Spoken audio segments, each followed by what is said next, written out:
हम अक्सर सुनते हैं कि खूबसूरती देखने वालों की आंखों में होती है, लेकिन क्या हमारा समाज वाकई में इस बात को मानता है? यह कहानी है 29 साल की तारा की, जो आईने में अपना चेहरा देखने से भी डरती थी। तारा के चेहरे पर जन्म से ही एक गहरा निशान था। बचपन से लेकर कॉलेज तक उसे कभी उसके नाम से नहीं पुकारा गया। उसकी पहचान बस वो दाग वाली लड़की बनकर रह गई थी। तारा के हाथों में जादू था। वो दुनिया की बेहतरीन से बन सकती थी, लेकिन उसने खुद को इस होटल के किचन के बैक स्टेज में कैद कर लिया था। उसका काम सिर्फ सब्जियां काटना था, ताकि कोई उसे देख न सके। वह दूर से देखती रहती कि कैसे उसके तैयार किए गए मसालों से दूसरे शेफ तारीफ बटोरते थे। उसे लगता था कि अगर वह सामने गई तो लोग उसके खाने का स्वाद भूलकर उसके चेहरे की आलोचना करेंगे। लेकिन वक्त को कुछ और ही मंजूर था। उस रात होटल में शहर के सबसे रईस मेहमान आए थे। तभी अचानक हेड शेफ की तबीयत बिगड़ गई। किचन का कप्तान ही मैदान छोड़कर जा चुका था। होटल का मैनेजर पसीने से तरबतर था। मेनू का सबसे खास व्यंजन, शाही जफरानी पुलाव बनाना किसी को नहीं आता था।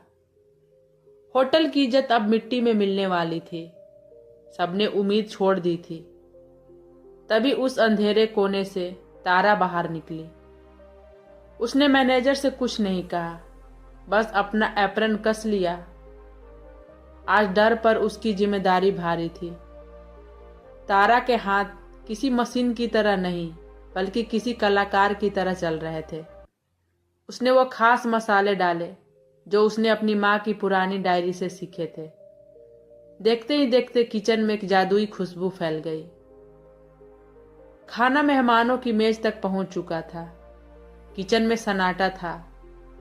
हर किसी के मन में बस एक ही सवाल था, क्या आज होटल की प्रतिष्ठा बचेगी?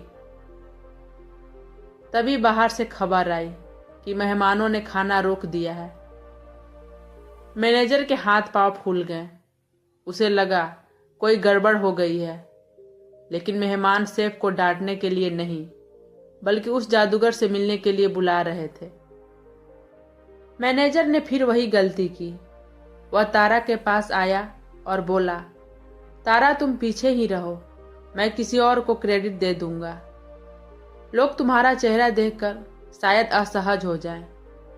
लेकिन आज वो पुरानी डरी हुई तारा नहीं थी।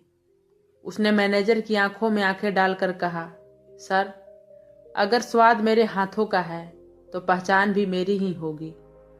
उसने आज आईना नहीं, अपना आत्मसम्मान देखा। जैसी वह रोशनी में आई, हॉल में सन्नाटा छा गया। लेकिन अगले ही पल तालियों की गड़गड़ाहट ने उस सन्नाटे को चीर दिया। किसी ने उसका दाग नहीं देखा। सबने उस हुनर को सलाम किया जिसने उनकी रूह को तृप्त कर दिया था।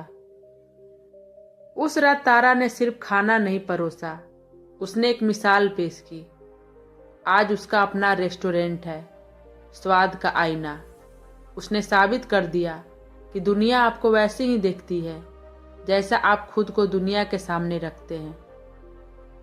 यह कहानी से हमें यह सीख मिलती है, अपनी कमियों को नहीं, अपनी खूबियों को अपनी पहचान बनाइए।